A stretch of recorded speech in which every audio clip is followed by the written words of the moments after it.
shall we go to our regular LessWrong posts? Our sequences, yeah. Yes. The first one then being Evaluability and Cheap Holiday Shopping, in parentheses.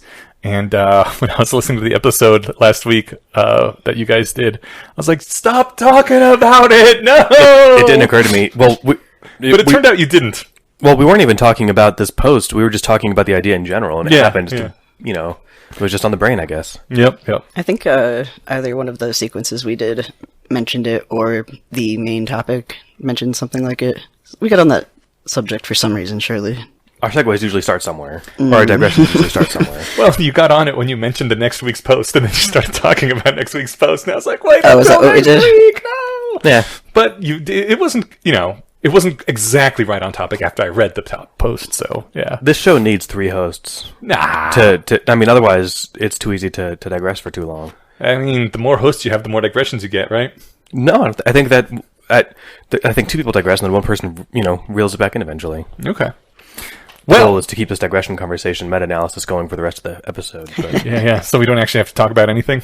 All right, so the secret to holiday shopping, like we, I guess, alluded to a couple weeks ago, is buy an expensive, cheap thing rather than a reasonably priced, expensive thing. Yes. The key, though, however, to this episode is evaluability, and this is just used as an example of that.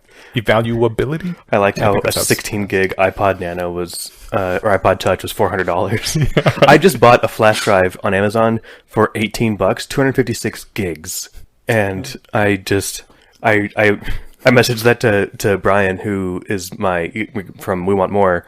I think he just turned 49 this year, and I was like, dude, look at this thing, $18 for, and there was some that was like buy one get one free, but those looked like cheap knockoffs. Mm-hmm. And he was like, I remember when I bought my first one, it was like whatever. It's like 1 megabyte. A couple megabytes in the 90s, and Google tells me it was for the equivalent of $400 or $450 or something. Yeah. So yeah, I just remember that when the 200 megabyte ones came out, 216 megabyte or whatever. My first computer upgrade was when I went from 4 megabytes of RAM to 8 megabytes of RAM, and that cost me $100. That's awesome. 8 megs of RAM is like a Christmas card now. I know that's buy 8 megs of RAM. I know that's hyperbole, but it's not that much of a hyperbole. Well, no, you literally couldn't buy that little RAM. Anyways, it starts out saying if you buy someone a $45 scarf, you're more likely to be seen generous than if you buy them a $55 coat. And then use that to leapfrog into the idea of evaluability. Evaluability. There we go. I think I finally said it right that last time. By pointing out that in one study, and again, these are social studies, which we all know are a bunch of lies and never replicate, but given that, in this particular study, people were asked if they would rather have a dictionary, or how much they would pay for 2 dictionaries, one with 10,000 words, one with 20,000 words and a torn cover. And the answer was, when they were given both options, they obviously paid more for the 20,000 words one, but when they were only given one or the other in isolation, they paid more for the 10,000 word one without a cover. Or with a grade cover. And Eliezer says the reason for this, supposedly, is because the number of entries in a dictionary is more important than whether it has a torn cover. At least if you ever plan on using it. But if you're only presented with a single dictionary and it has 20,000 entries, the number 20,000 doesn't mean very much. Is it a little? Is it a lot? Who knows? It's non-evaluable. And real quick, do either of you have any idea how much is a 20,000 word dictionary a lot? Is that a little? Is that like a dictionary for kindergartners, or is that... It doesn't sound like that many, but... It doesn't sound like that many. I've got to guess a real dictionary has more. Like, just because doesn't the English language have on the order of a couple 100,000 words? Yes. And while you wouldn't need to capture all of them in a dictionary, you probably want to capture more than, like, whatever, an eighth. There's, like, the dictionary we had at the library that was massive. Like, it had its own podium. Mm-hmm. And... there was a dictionary that I had in, like, my childhood home growing up that was basically for playing Scrabble, and it was the, like, size of a small paperback. So, like... Do you remember how many words were in each? No, I never got around to finish counting them, yeah. It says... well, maybe it says in the front or something. being facetious. According to Google, the second edition of the 20-volume Oxford English Dictionary, so literally 20 books, has 171,000 words in it. Yeah, so 20,000 words is a penance. Well... if it's 20 books to hold 171,000? Yeah. 20,000 entries is actually a fair chunk of that. Well, it's a fair chunk, but I'm just saying if I was buying a dictionary, I don't want half of one volume, right? I want all the words. They say that of those 171,000, 47,000 are obsolete. You probably don't need all of them. So, well, here's the thing. my quick thought on this: 1993 money. People are willing to pay an average of $24 for the dictionary. I mean, between $20 and $30 rounding for this experiment.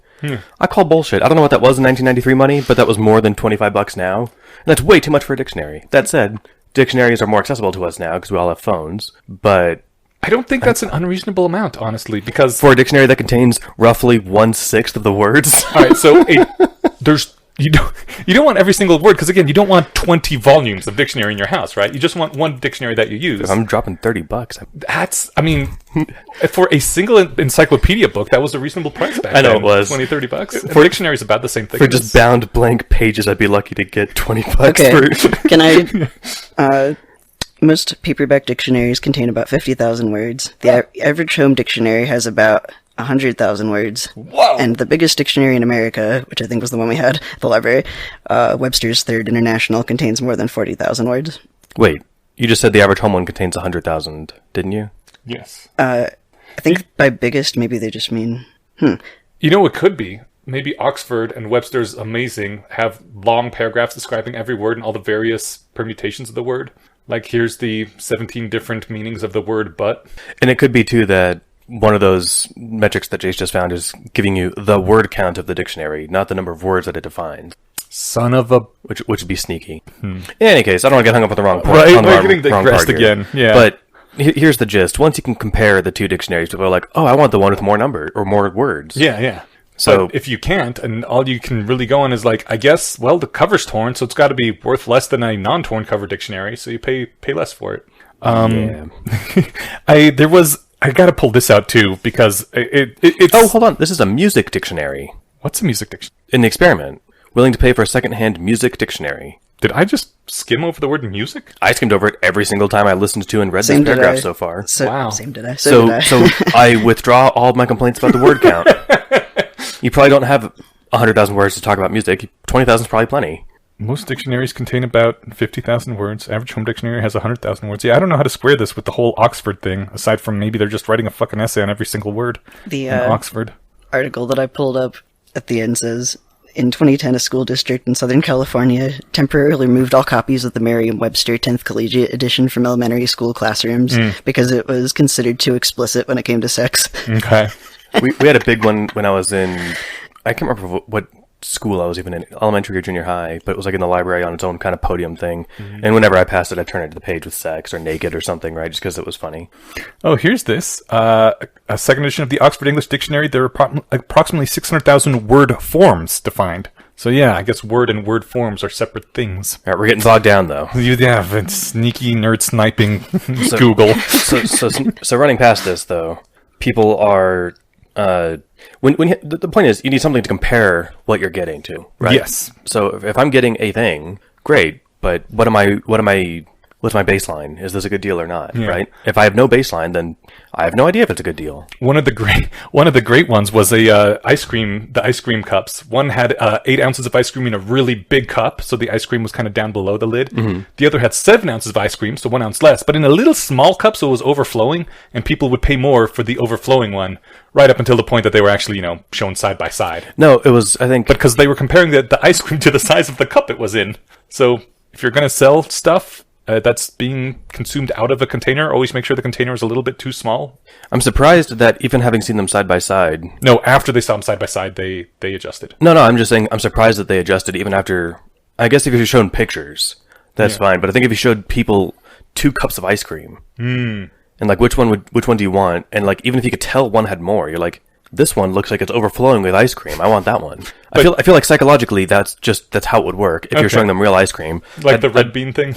Yeah. Well, except like this, the diagram couldn't make it clearer. I just think if you showed them 2 cups, they don't have the volumes labeled on them or whatever. You just see one that looks like it's full of ice cream and one that looks like it's, almost full of ice cream. Yeah.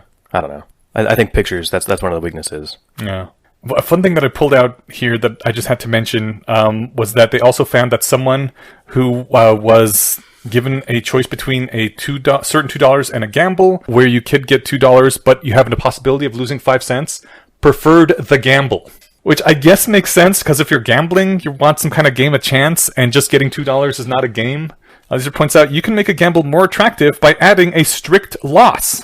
No one who truly appreciates the wondrous intricacy of human intelligence wants to design a human-like AI. Which is great snark on humans. It's a fun takeaway sentence, but so this is fun. Having been a twin my entire life, we got to participate in twin studies and still do once in a while at the Institute for Behavioral Genetics in Boulder. And I remember some years ago, maybe I was in junior high or high school, they gave us some test kind of like this, and it was, you kept betting on the computer thing. And I asked him when it was done, I was like, so what was this actually testing? You know, I can't spoil the results because it's done, right? And he's like, well, the game was rigged. It started paying out less and less the more it went on. So it was just testing to see how much you bet. The thing is, you got to keep the money. So it's like, oh, it's real money. But it was like, I think $2 or $5. Mm-hmm. And so, like, that's the thing is, you know, with these $2, like, what do I want, $2 or do I want to play a game? Right. And so that's one of the takeaways with some of these. Like, this is, I'm assuming in That's a good point. At least then you're having some fun in the study. You're having fun. You're not driving out to somewhere to get a $2, two single-dollar bills. You're going out to play some game, and it's like paying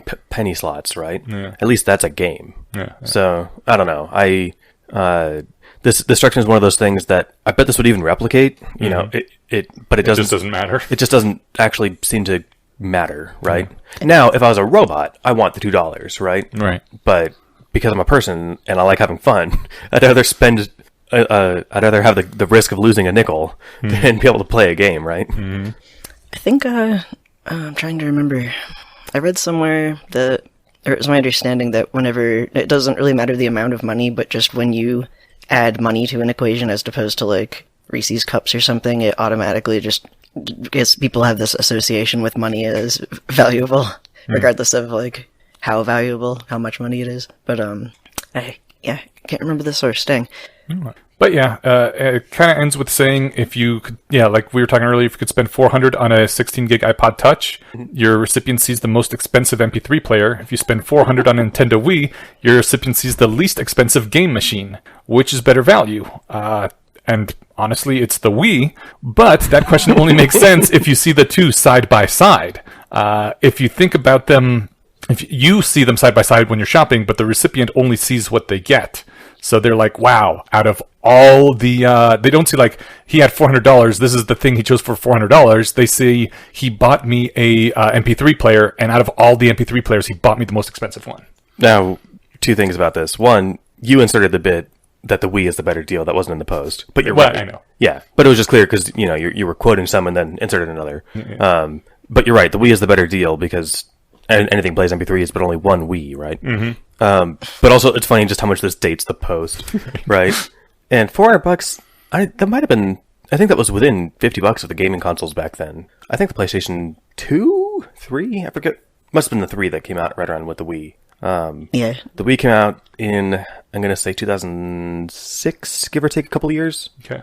Because I remember I did an overnight, I waited in line to get one at like Best Buy in the middle of the night. So that was fun. Nice, yeah. I went and did the same thing for a PlayStation 4 last week, or the week before. PlayStation 5. And that was the first time I'd done that since 2011, doing, like, waiting in line for a game thing. Yeah. But the time before that might have been the Wii, so. Cool. Yeah. But, yeah, so, he also says, by the way, if you actually use this trick, I want to know what you bought, and we are also interested in that.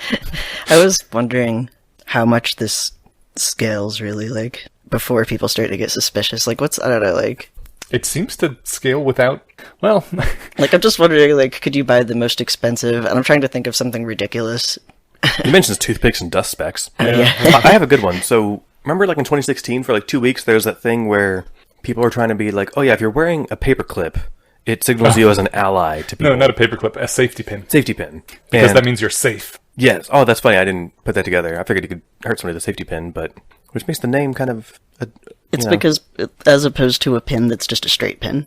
In any case, I remember seeing links to gold ones, like on Etsy, that were like $160 or something. Oh, wow. And they might have been gold paint, I have no idea. Yeah. But, like, that sounds like, strikes to me as like the kind of thing, it's like, oh, here's a safety pin. It costs $40, and I left the price tag on it. That's where I see crystal on it.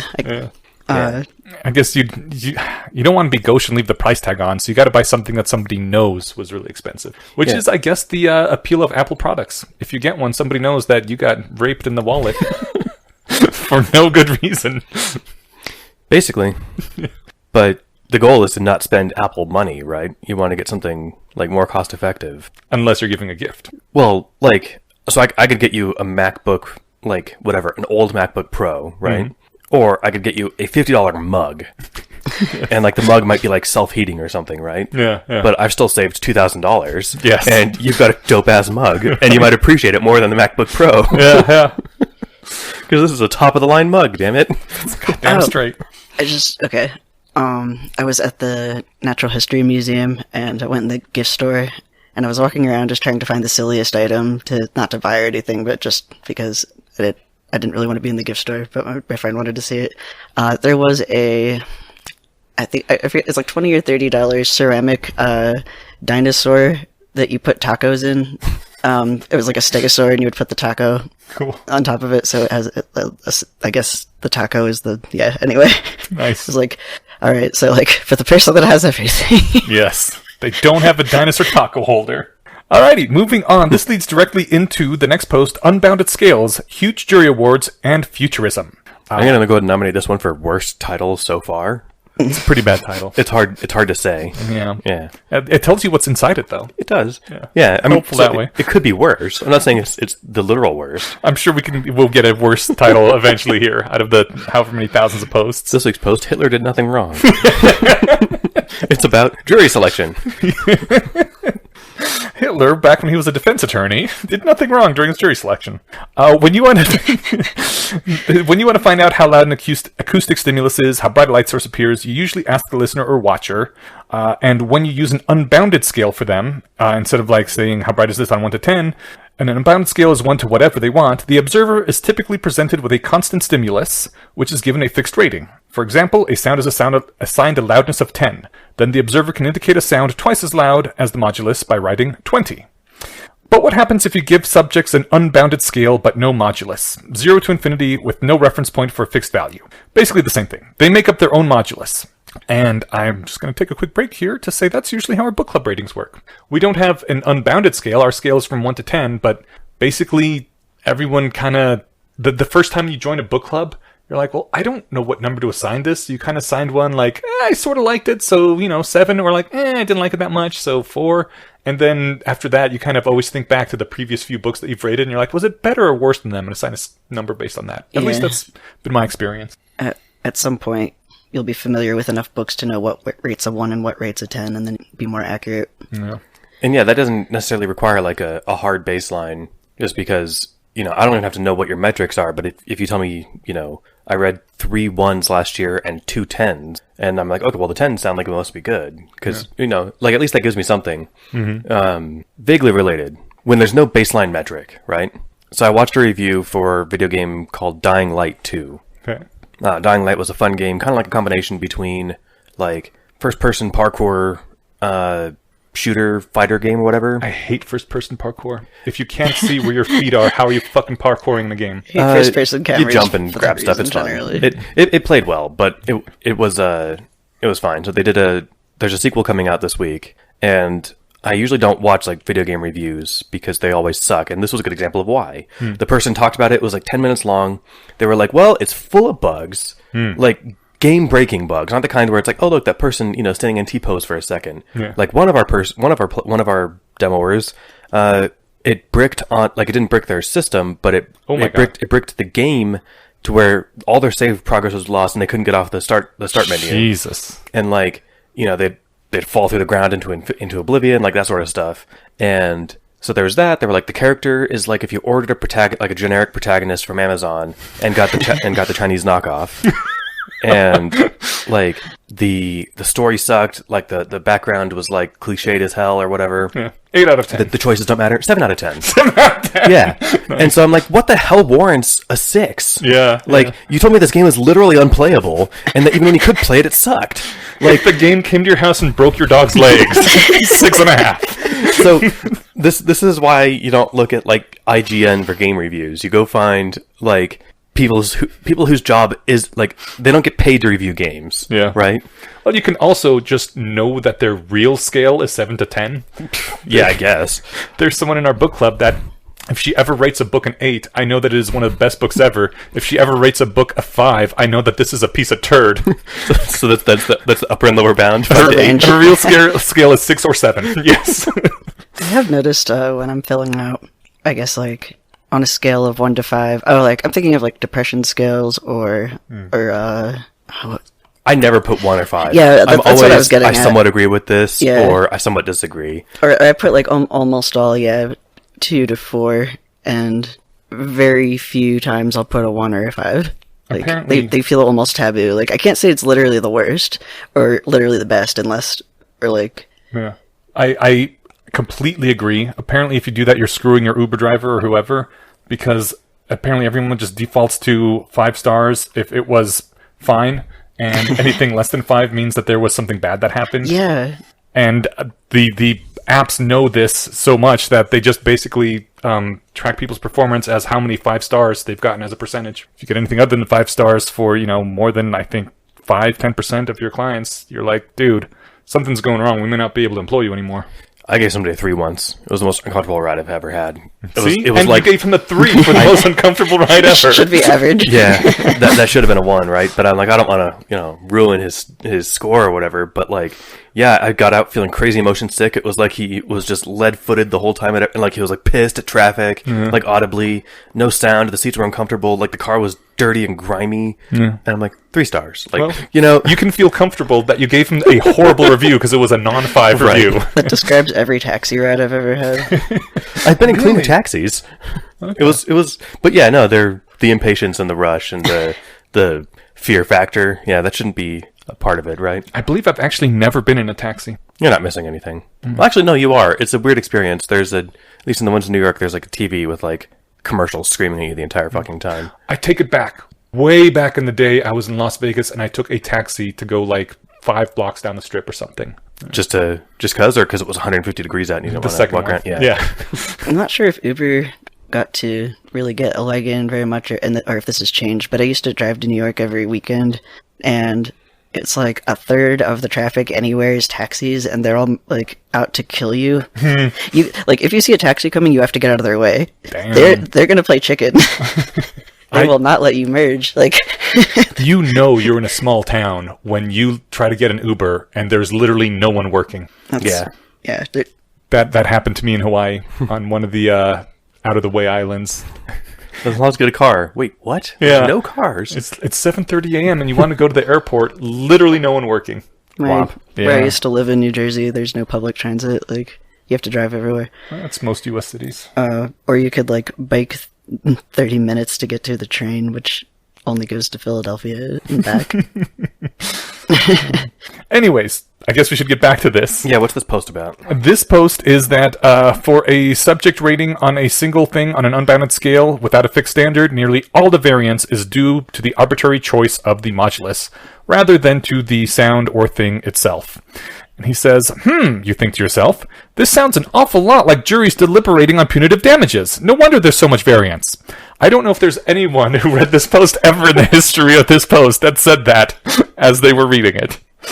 But I like that he put that in for us, assuming that we were so much smarter than we actually are. Or I don't know, that's just very specific, too. Yes. Because I was thinking of other things that this reminded me of, but that were, like, relevant to my experience. Ooh, what did you come up with? I was actually going to say this earlier, and it's slightly different, but I was thinking about the way, what is it called? Anchoring, I guess? Mm-hmm. The way also when, like for your book club, if you don't have an established scale of sort of what merits a 2 versus a 7 or whatever, then whoever is the first one to be like, okay, I'm thinking like a 7, and then everybody's gonna like also be around, like 7 is what this one person said, so they're gonna anchor on that. Yeah. So if you disagree, you're gonna go down, like, I think it wasn't that good, maybe a 6. Mm-hmm. Whereas if the first person had said 5, the next person will say, it wasn't that good, maybe a 4. Yeah. Point. But yeah, he says jury awards for punitive damages aren't really an economic valuation in so much as they're a attitude expression, a psychophysical measure of outrage expressed on an unbounded scale with no standard modulus. And he relates this to Futurism. He's describing video game reviews as well. He relates this to Futurism, where some people are asked, how soon do you think AI will be there? And, a bunch of people just give random numbers. And one person in specific said, probably about 500 years. And he said, that is, wow, that's the craziest number I've ever heard. Basically was not what he said, but the impression you get if you're reading this. What he actually said is, if I'd asked, on a scale where 0 is not difficult at all, how difficult does the AI problem feel to you? If this were an unbounded scale, every sane respondent would mark extremely hard at the right-hand end. People just make up a number to represent extremely hard, which may come out as 50 or 100 or even 500. Then they tack years on the end. It seems entirely reasonable. How hard is this? 500 hard. Yes. Years. Yeah, years. The other thing I was thinking of was I actually used to do like A/B testing and like focus testing for when I worked in the video games industry, and I would try really hard to use Likert scales, which is the one that's like strongly disagree, neither agree nor dislike instead of numbers. Right. Yeah. Or something else that would just give you some specificity. Did you see AV testing or AB testing? A/B testing. Okay. Like 2 logos for the App Store, and one of them has a boat in the background, and the other one has a big sun. Yeah, I misheard you. Okay, so for next time, we are reading The Halo Effect, Superhero Bias, and Mere Messiahs. That is 3 of them, but they all go together, so we're reading all 3 of them. And we will spend less time per each one, so we don't go, Challenge accepted. You had to say that. I did, yes. Yeah. Just because there's the word superhero, I feel like we're gonna get. Well, we can reference methods of rationality for at least 2 of those. So. Oh man. Yeah. All right.